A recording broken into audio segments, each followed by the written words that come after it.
Boys and girls, ladies and gentlemen, children of all ages. We've heard about the fight for the soul going on inside of the Walt Disney Company for quite a while now. We've heard the rumors about what's going on with Kevin Feige and the Marvel Company going out there and firing what they all call the activist producers out there trying to clean house. Though hopefully we can concentrate more on good storytelling, sticking to the accuracy of the characters and just giving us good all the way on fun superhero stories. Well, boys and girls, ladies and gentlemen, it turns out something very similar has happened over there at Pixar Animation as well, because IGN and a lot of these other articles have been talking about, obviously, Inside Out 2 was a huge, resounding success, and it honestly even made a little bit of a fool of me because I had believed that this movie was going to end up flopping because Disney had damaged its Pixar brand so much with the likes of Lightyear and the push for the LGBTQ agenda and all of the rest of that kind of stuff. And I was honestly wholeheartedly surprised when so many people came out there and told me that this movie was great, that a lot of people loved it, and obviously it ended up doing incredibly well at the box office because guess what? A lot of families out there are very desperately in need of some good quality family entertainment that doesn't push a nonsense agenda like what we saw with the disastrous dumpster fire that was Lightyear, boys and girls. And it looks like it turns out the tune will actually be changing because there's some smart people inside of Pixar that are actually waking up and pushing back against this nonsense, boys and girls. And that is absolutely great because this is one of the funny parts. IGN's going to write this article in a way that tries to bury the lead with the headline. But what they did not bury the lead was their little statement over here on Twitter. Inside Out 2 is the highest grossing animated film ever. But behind the scenes, Pixar workers grappled with a crunch, layoffs, and an avoidance of LGBTQ plus themes. Yes, boys and girls, people inside of Pixar knows exactly what's causing this kind of nonsense to flop. Disney is admitting it internally, and they are pushing back against the activists that want to drive their agenda into absolutely every piece of children's entertainment and media that they possibly can because they want to expose them stuff so it damages and breaks our children just like they have been damaged and broken by the cult as well. So we're going to check out this article from IGN.com, getting all of the juicy details, and of course find the real lead that is buried into this story about a bunch of whiners out there complaining that they had to work hard to make a successful movie. But before we do, if you do enjoy our content, hit that like button, share it with all your friends, and subscribe or follow if you have not already, because boys and girls, we are grinding, we are growing, and I could not do that without every single one of you. Also, leave us a comment in the section down below letting us know what you think about all this. Does this surprise you? Does this actually surprise you that Disney employees are coming out and admitting that they are trying to avoid the LGBTQ plus agenda out there? And do you think there is actually hope for the future of the Disney company, at least specifically with the Pixar studio, that they might actually get back to making good quality storytelling again? Let us know what you think about all that in the comment section down below. Plus, it helps with the algorithm. Thanks, boys and girls. So Inside Out 2 was the hit Pixar needed, but the laid off employees who crunched on it are still hurting. Oh yes, because your push for division, equity, and inclusion didn't pan out very well, and all the rest of your movies now did it. By the way, remind me again how that 60th anniversary special worked out.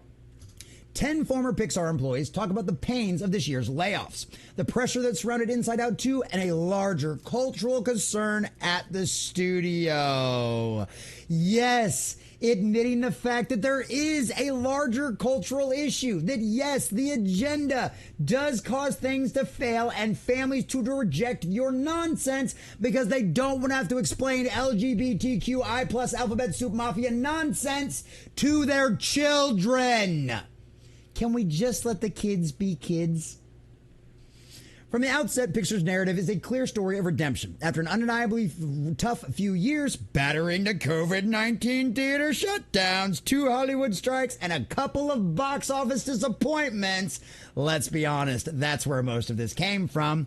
The studio needed a win, and that win was Inside Out 2. The sequel to Pete Docter's Oscar-winning 2015 blockbuster is Pixar's biggest hit in the box office, and it's not even close. Inside Out 2 isn't just Pixar's highest-grossing film, it's the highest-grossing animated film of all time. Obviously not adjusted for inflation, yada, yada, yada. Obviously, you know that ticket prices are much higher now than they've ever been in the history of cinema. Like, all of this other kind of stuff factors into making so much money.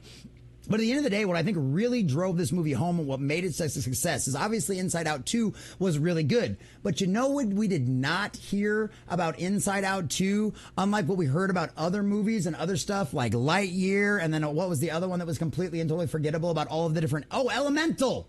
You remember how all we heard about in the marketing for those movies was gay, gay, gay, gay, gay. It's all the agenda. Yay, yay, yay. We're going to have such great gay representation. Yada, yada, yada, yada, yada.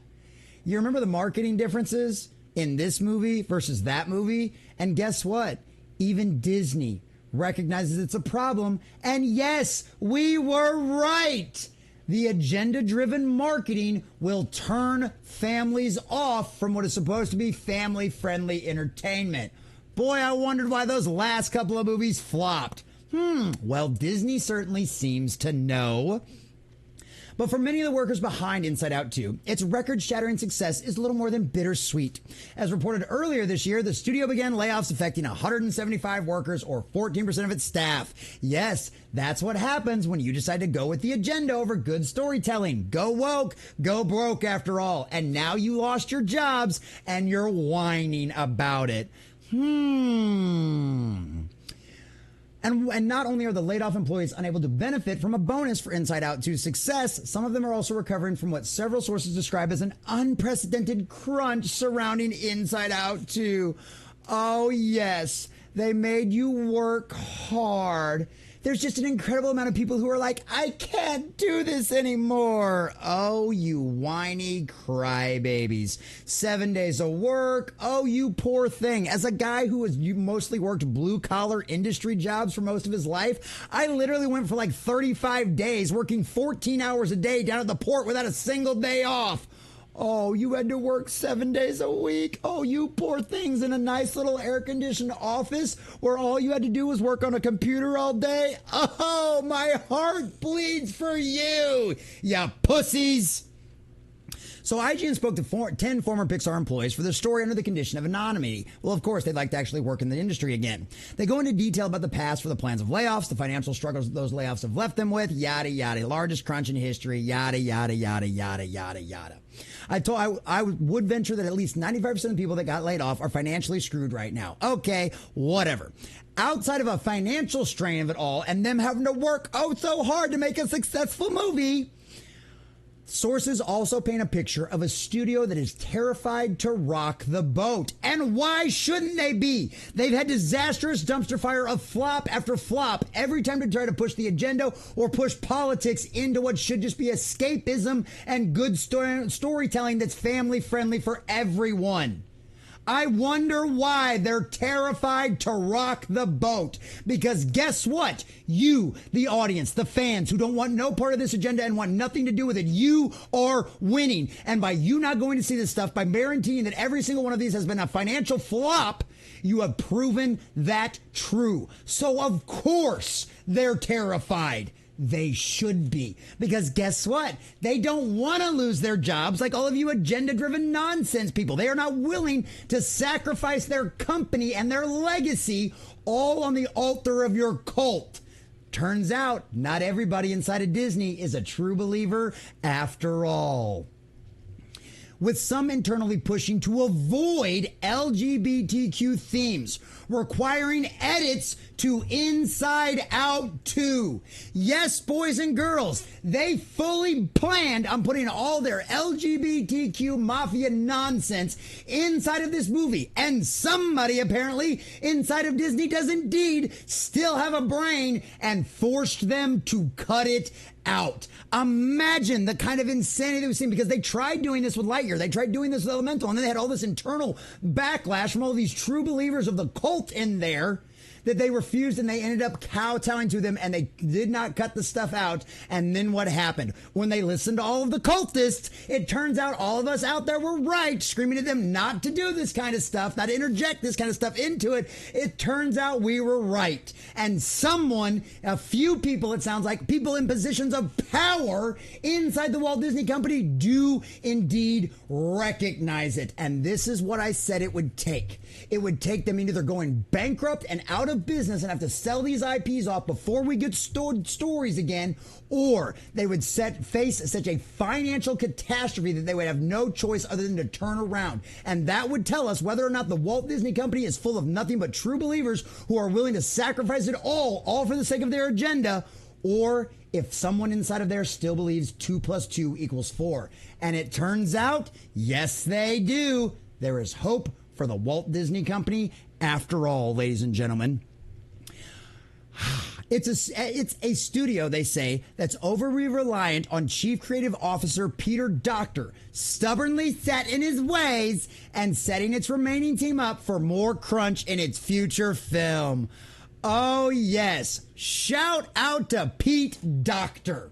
Because it sounds like, Pete Docter, you're the only one inside of Disney Pixar that seems to have a brain cell left that realizes this agenda-driven nonsense does not work and fails every time. Shout out to Pete Docter. He might be the only man that's willing to actually try to salvage Pixar and save it. Good on you, my friend. The eternal culture of Pixar right now is really rough. There's just an incredible amount of people who are like, I can't do this anymore. Of course they can't, because they realize that their agenda has failed. They realize the reality of the world, that you cannot rewrite it in your own image. No matter how important your genitalia is and where it goes, the rest of the world rejects it. It fails time and time again, ladies and gentlemen. And it looks like Disney's executives, the dear sweet Pete Docter out there, recognizes this. And he's put his foot down, daddy's taken off his belt, and he's giving all of these children the spanking they all needed. I guarantee you that those massive layoffs and all of that crunch time, I guarantee you those people involved in those layoffs were the people that were trying to force their agenda inside out too, that he had to later go out there and do more work and edit out of in order to have a very successful movie. 2024 is indeed the year that the woke agenda and the LGBTQ mafia go to die. And they did it to themselves. They have interjected this stuff and tried to influence our children with demonic ideologies that destroy their innocence and damage them beyond repair. And now, after time and time again, after flop after flop, after losing billions of dollars, Pete Docter, inside of Disney Pixar, has rejected it and goes, no more, not here anymore. I'd actually like to make money and keep my job, boys and girls. Unlike all of these whining crybabies who went to IGN talking about they made us work so hard and they stopped our representation push. Oh, I can't handle it anymore. Well, guess what? The rest of the culture couldn't handle it anymore. And now you're getting the consequences of your actions. After all, you did it to yourself, and you get exactly what you deserve. Whine some more. We love to hear it.